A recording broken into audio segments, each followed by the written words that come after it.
Hold on, all right, guys. Welcome to the FEH Channel analysis. For those of you that just tuned in, this is going to be me picking apart, looking at everything in detail at the whole FEH Channel. We already had our reaction, so if you missed the reaction, it will be on YouTube on a different video. Go check that out, of course, when you get the chance. But now we're going to look at this whole 14 minutes and pick it apart. Like I said, I feel like there's some positive changes and some questionable changes. When I say questionable, I don't necessarily want to dismiss them as negative because I don't think we have the full picture yet. They kind of just jam a lot of info at us, and it's better to look at it critically rather than just assuming it's bad. Yeah, like just on quick first impression, if you missed that, I do think the Allegiance battle it feels like competitive mode, but I don't know how necessarily competitive it'll be because it's like just play with the weapon triangle, and it feels like enemies are random. It's not like Aether Raids where there's a constructed feel to that. The enemy units don't have pair up, so I don't know how to feel about that just yet because we don't have enough details to really judge it. But at least there's feathers and flowers out of that, so that's pretty cool at the very least. And yeah, there was an Aether Raids update and the resort thing.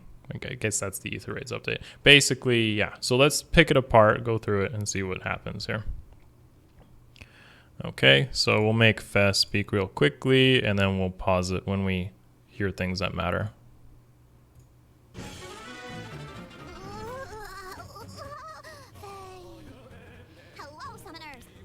All right, Fest.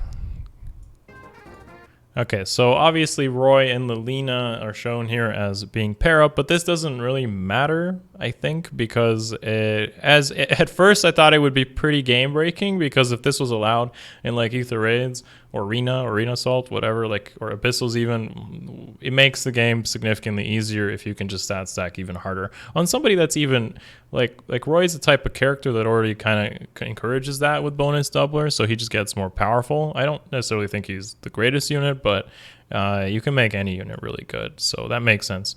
What's really crazy about pair up though is, and this is why it might matter for Allegiance battles, is if you're forced to play within the weapon triangle, as later we'll see, you need to use reds to get maximum points, red killing green, green killing blue, and blue killing red, then that means that you really have to take advantage of the pair up system with an opposite color so that you can really secure your points by using the weapon triangle. This is what Allegiance battle seems to do.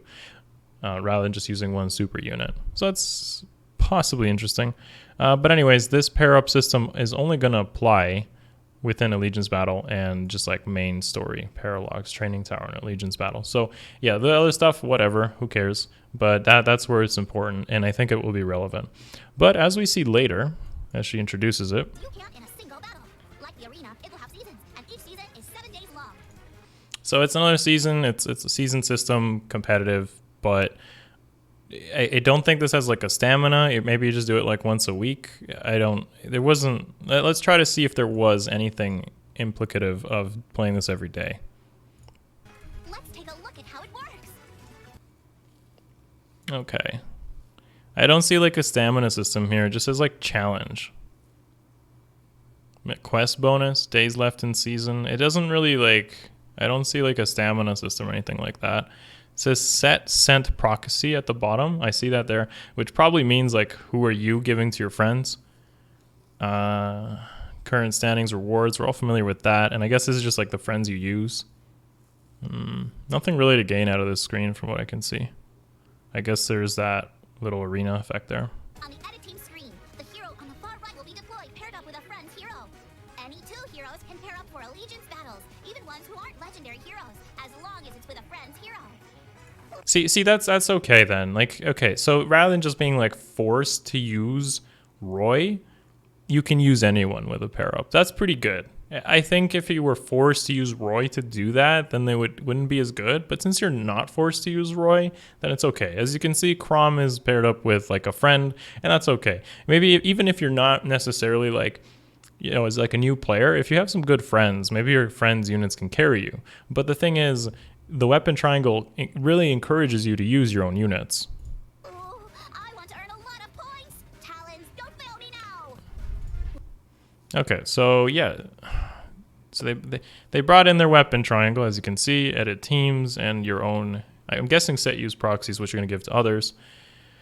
And this system we're pretty familiar with. Maybe this score, okay, so maybe this score system is similar to Arena Assault, where the more merges your team is, or overall like BST, the higher this score ends up being.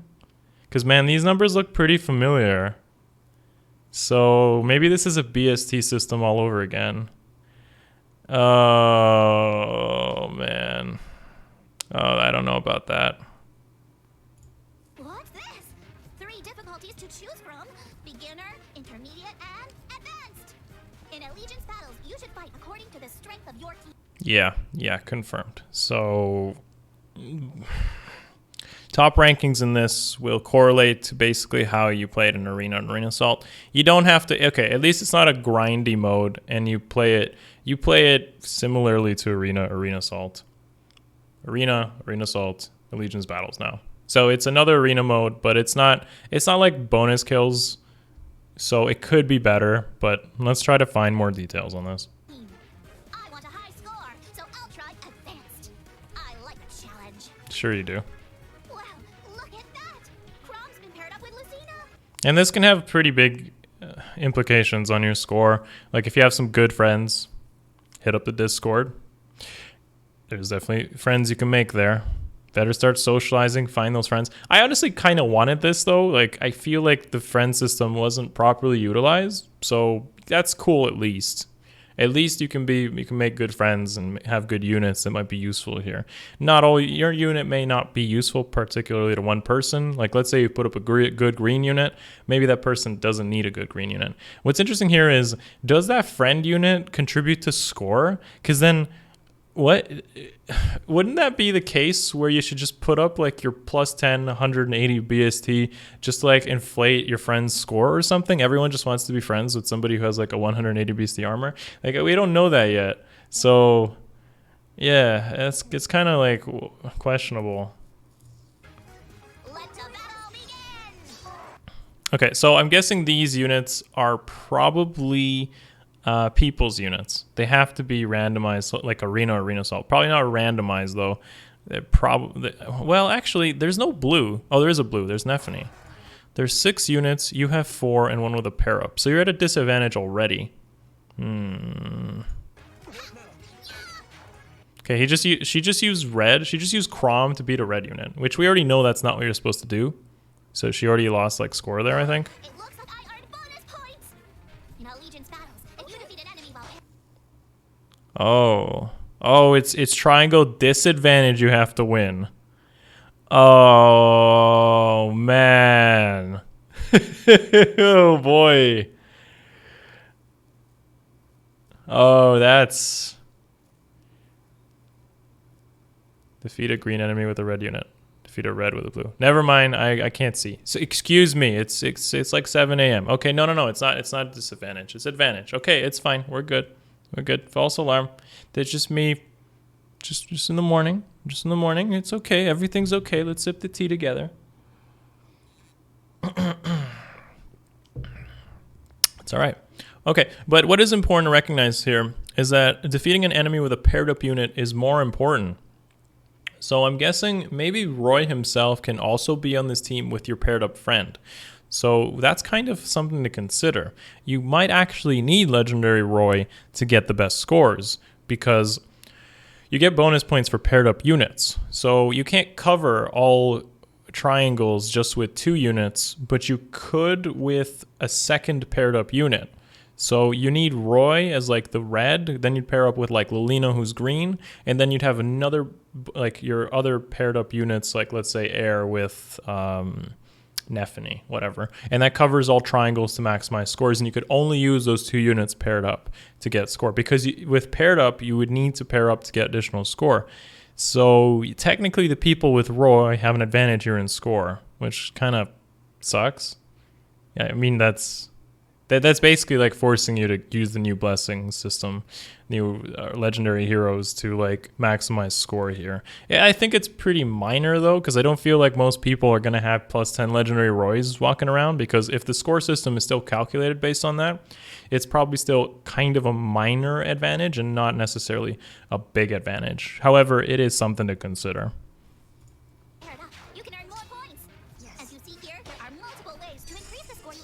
Oh, so she like actually used colorless. Okay, so if it's the triangle advantage, if it's 4v6, it's not necessarily too difficult. Spawns were, I don't know whether they were random or consistent. There's no real way to say, but I'm guessing that these units are enemy units, which does play a part in this. If it's arena score based, then probably these are enemy units that people use. But it's not like Aether Raids, so and if you have to use the weapon triangle, then it's okay. Like it shouldn't be too difficult. Like this doesn't look super difficult.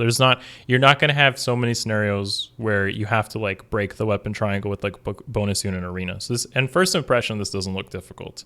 I thought if that was weapon triangle disadvantage you had to have, then yeah, that would be pretty difficult. But honestly, probably not that difficult. Give it your all and score a lot of points. Phew, I cleared it. Somehow, I wonder what my score is. Yes, I got a high score. Okay, so how many matches is it though? 25? Are we gonna have to do 25 of these matches in a week? They just went from 3 to 4, right? It was like, is this our high score? Do we just play it once a week? Like, how do I know? What's this? I earned points for completing the map. Does that score go up? But there are bonuses on top of that. Let's take a closer look. In Allegiance battles, there are 3 types of bonus scores. A quest bonus is given for completing a mode-specific quest. This time, there is a quest to attack Ike. Oh, now that I think about it, I defeated Ike. Maybe I completed this quest without knowing it. Okay. When you or your friends complete a quest objective, you'll get closer Okay, so this one's like 21. The score here is 21. It didn't seem to go up over 776. It doesn't seem to go to like 5K or something like that. to clearing it. I hope you have some battle-tested comrades. There's also the friend bonus. Out of all your friends, the top 3 scorers will grant a bonus to your score. Top 3 scorers? So what does that mean? Basically, the elite hang out with the elite. So anyone who's doing really well, you have to use that particular friend unit to get yourself an additional score bonus. Okay. I guess that's okay. I mean, like, whatever. If you have like 100 friends and you got some decent friends, then you're all gonna score pretty well together, I guess. We're going to have to count on our friends for this one. Like you only need 1, right? 1 for 100. There's more supply to be given for demand here in a case. Like it's okay because 1 person with 100 friends you're helping out is not that bad. It's not like 1 person can only use your friend, so it's fine. Bonus. 1 time a season, you'll earn synergy for clearing a battle. The higher your synergy, the higher your bonus. Add all of those bonuses to your score, and you get your total score. Based on your score, you can earn rewards like hero feathers. Okay, so yeah, score, okay, so the score is like 950 is like the highest. So what that probably means is like 1 match a season, really? There's a quest bonus, but there's 1 match a season that you would only have to do this. So we only play it once a week? That's what I'm inferring here. It doesn't really look like much play. I'm guessing you could like have to complete the quest, maybe for some extra score. But that's not all. You'll also earn dragon flowers depending on your ranking. Aim for the top summoners. Allegiance battles begins on April 27th at midnight Pacific time. It's pretty vague. Ooh, I can't. It's pretty vague on what exactly this, like, you're supposed to do there, but it doesn't feel like it's very grindy, unless you have to play it 25 times to get a quest to get a max score. If you have to play it 25 times to get a max score, then I guess that's kind of annoying. But then again, doesn't it just take your highest score from those 25 matches anyways, and then just adds it on top when you complete the quest? Like, I don't get it. There's not much info here to say. It doesn't seem difficult, and it doesn't seem grindy, at least from first impression. So, but there's definitely some advantages for A, having good friends, and B, summoning those new legendary heroes that can pair up, which is kind of oof.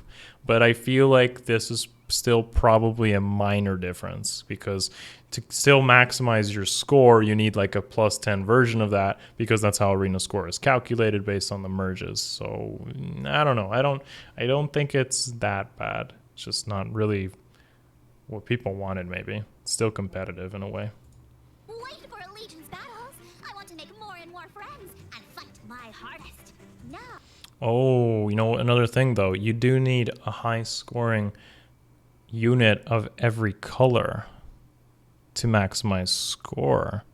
So you need a +10 red, a +10 colorless, and a +10 blue, and a +10 what I missed, green, which isn't actually too good for me, because I'm like, in my case, I think I have like 2 greens and 2 blues. I have a +10 colorless, which is like air, but I don't have a red. I don't have a +10 red at all. So that's pretty bad for me. But wait. You can bring friends. So I guess my red would always be covered by a red. Or I guess because Aversa hasn't been rerun yet, I could technically make her +10, but just don't have the grails for it.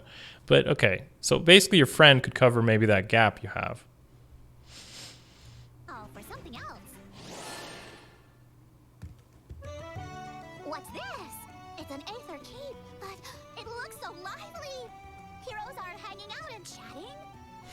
My red would always be covered by red. Yo, okay, you know what I mean. My red option for scoring would always be covered by a red friend. Okay, they just needed the word friend. We're okay. Starting with the next update, your Aether Keep won't just be for battle. You'll also be able to interact with your allies there. Anna's missing here. This is Aether Resort. All right, we get it. It's Aether Resort. Okay. So I guess the buildings here are probably just for aesthetic, and they don't really mean much. It's kind of weird because you see stuff like bolt traps and tactics rooms. Like, okay, so if we just go here. A lot of structures, but there's something missing. Like heroes. How can I get more to visit with me? It's a cute mode. I get it. R&R affinity can be used not just to add structures, but also heroes. Let's invite some more. It's like a cute mode. That's what I think. I think it's cute. You receive R&R and Affinity the first time you visit Aether Resort each day. Okay, cool. So you get like a daily bonus to just popping in. It doesn't seem like you have to do anything. So it's interesting. In your Aether Resort, don't forget. Drag a hero into a structure. And look, they go inside. Oh, she's having a nightmare. No. Different things happen in different structures. This looks fun. Switch weapons, lights off. Not all. For 3 orbs, you'll be able to get an Aether Resort pass. Okay, this is kind of, why did you do this? This one is, why did you do this? Because you kind of need to do this if you care about Aether Raids, unlike Aether Resort. So, yeah, I don't know how I feel about this one. This one is kind of an oof. So you can use an Aether Resort pass to double your daily R&R and Affinity, which would be only 10, but it goes up to 20, okay? It's 7 times, so I guess it's for a week. You spend 3 orbs a week. That's not too much, but I guess you need to do it. Yeah, it's a daily thing. But how much R&R and Affinity do you get daily? Is it only 10 to 20, or do you have to actually do more things? This will allow you to increase the amount of R&R affinity you earn from your Aether Resort. This is worth checking out. You can also obtain Aether Stones using R&R affinity. Interact with your... Okay, so we know for sure that if you don't spend your orbs to double R&R and Affinity, 3 per week, which isn't much, like I said, it is a minus from your overall orb spending. But if you only get stones out of it, like, this isn't gonna appeal to everybody. At least the choice you make. But like, how do you get these stones? Your allies earn Aether Stones, and you can build more battle structures in Aether Raids. Aether Resort will open starting with the next Not enough info on that. heroes have spent a lot of time fighting, so why not let them relax? Okay. Our There's also some implications on that. Like, maybe, and I don't, okay, they finally started doing friend stuff, but wouldn't it just make sense to just maybe utilize either the map or whatever, like this Aether Raid Resort, as like a fun way to battle your friend, or Aether Raids even battle your friend at this point? Like, even if it's like a stomp just for fun, like, I don't know. Let's see where it is. Build the inn. Okay, so let's take a look at that stuff. Structure where heroes can sample various accessories. Heroes cannot use the structure, change their equipped accessories. So it's like, this all seems like just for fun. Like there's not, I don't think any of this does anything. Structure where heroes can rest. So yeah, this is probably like Fates. If you played Fates, you have these like vanity type of buildings where you just go in and have like a scene or something with anybody. And they're probably generic stuff. So I don't really think any of that. But maybe what happens here is if you build these structures, you probably get Aether Stones out of it. So maybe there's like a hard cap to this. There could be a hard cap to this. And there were some more. Offense, defense structures.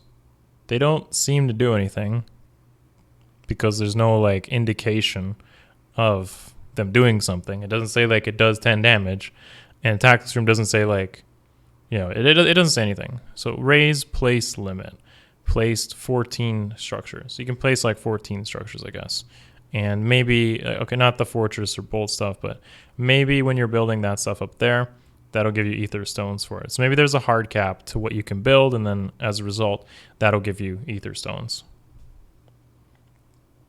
Okay. So, yeah. It seems interesting. It probably will feel generic, though. I don't, like, this scene probably happens to anyone, but maybe they have, like, a good dream sometimes. There's Hector. He's come to get Roy because he started pairing up with Alina, and Hector doesn't want that, obviously. Okay. So, yeah. I don't know. It's cool. It's cool. Aether Raid's new feature. Additional functionality for Aether Raids. From the next version update, creating raiding parties will become even more convenient. So thankfully this was just a quality of life change, and this wasn't like anything drastic. No tier changes, no reward changes, nothing. Aether Raids is the same, just quality of life. So that's good. I can appreciate something like this. It just means you can use your Astra units and your Light Seasons units, all team comp set up one way. It's not locked with like skills and whatever, but that's fine because I usually change that anyways. And you got to change it because of the bonus units, depending on what it is. This is fine. This is totally okay. They didn't mess with it. I think they're happy with it. I'm happy with it. There's no reason to really change something that's not broken. It's a good mode. So yeah, just a minor quality of life thing. Spring promo, whatever. 20,000 feathers though. Man, they just like upped this one a bit. I think the price may have gone up too. I don't even know. It looks like more orbs, more feathers. I don't buy them, so I don't know. Okay, so looking at this is the same as last year. Basically, all the 4 and 5 star units from last year got demoted to 3 and 4. So now we have the same batch of units, except the more recent ones. So I think Thea is going to be a 4 and 5 star, and Rayson is missing from here, which is unfortunate. But anyways, there are some good things to notice here, which is Blue now has reposition in the 3 and 4 star pool. So every single pool now has repo at 3 to 4. That's appreciated. Soth, Nana, and Legault make colorless significantly better. All 3 of these are really good fodder there. And now that they're available at 3 is really good. Libra's whatever. I mean, he has spur attack res, so I guess it's okay. Tail 2, good. 3, 4 star with another double rally. La Rochelle has renewal, so more common renewal fodder from Blue. This one is probably the outstanding one, Ward Flyers, especially if you play Aether Raids. Like stat stacking, they're more available is amazing, so that's cool. But yeah, the rest are whatever. Drive res, double spur. Ares has brazen attack defense. That's kind of cool for having a 240 SP being really available like that. And Sylvia is, well, she's a good dancer. So yeah, generally okay. I think colorless and blue really win from this though. Okay, and finally, the summoning pool changes, which we should take a look at in detail, just to hear what she says. So as you can see down there at the note, it says special hero revival events are excluded. What this means is that whenever they revive older banners, Now, the ones from like 2017 or 2018, these units will still exist in those pools. But any new summoning pools going forward are literally just going to remove these units from the summoning pool, which is an odd fix, a really odd fix. It's generally positive, I would think, because a lot of these units have some outdated fodder, but to just remove them completely is really weird because, you know, some of these units still are desirable in some way, and getting merges on them if they're like your favorites is kind of oof. Like, what if you really like Luke? Now you'll never see Luke again. Ever. Literally ever. Like, you will never see Luke. Like, he is like actually going to be a DLC unit at this point. So yeah, I mean, it's a weird fix. I think it's generally positive, but it has some consequences. For people that like these units, they're really going to be rare now, and some of them are pretty good. So it kind of, like, Sigurd is gone? How is somebody so important as Sigurd gone from the pools? What do you mean Sigurd is gone? Like, how does that, he's so relevant. He's a protagonist. You just removed Sigurd. So that's like ridiculous to me. They also removed the CYL units. CYL 1 units are just like gone. Like, those are so popular. Okay, to be fair, you get one for free as a brand new player. So, okay, but yeah, it's just so, some of these make little sense to completely remove. Even Celica and Alm are gone from this, I think. Alm is here too. Before the start of book 2 will no longer appear in these events. All these protagonists are just like gone from the pools. The super relevant, significant characters, their base units, if you just like base units, are gone. Yo, Mia's gone. What do you mean my Mia is gone? I can't even get Mia anymore. If I want Mia, I can't get Mia. They have to make like focus banners for these units for you to ever see them again. But in that case, why would they even do that anyways? Like, who's gonna make a focus banner with Luke? It's not gonna happen. He doesn't sell. It's like a waste of space. There's gonna be like one person in 100,000 people that's like, I'm doing it. We're going Luke. And you know that guy is just memeing anyways. He's just memeing. He doesn't actually like Luke. Nobody likes Luke, please. So it's not happening. Literal DLC. Heroes will still be available in other focus summoning events.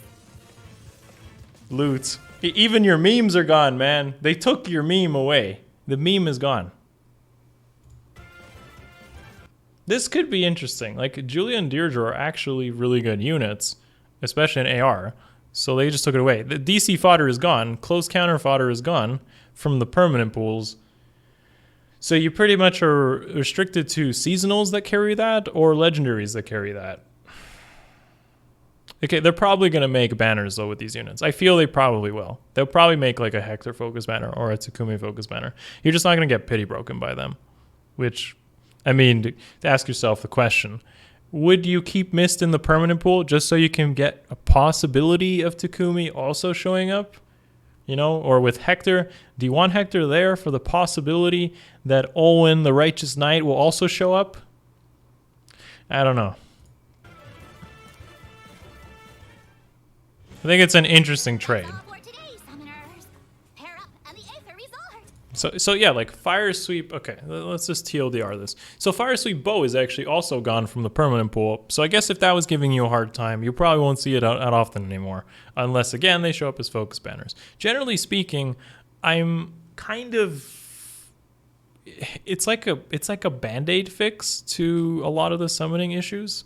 Some of the more, like, they demoted things same as last year, but they didn't really fix any of the underlying changes. They just said delete. They went Thanos, delete. Now you don't see all your bad pity breaks and you see only new ones there. But if you think about it, is every like third blue pity break now going to be Thea?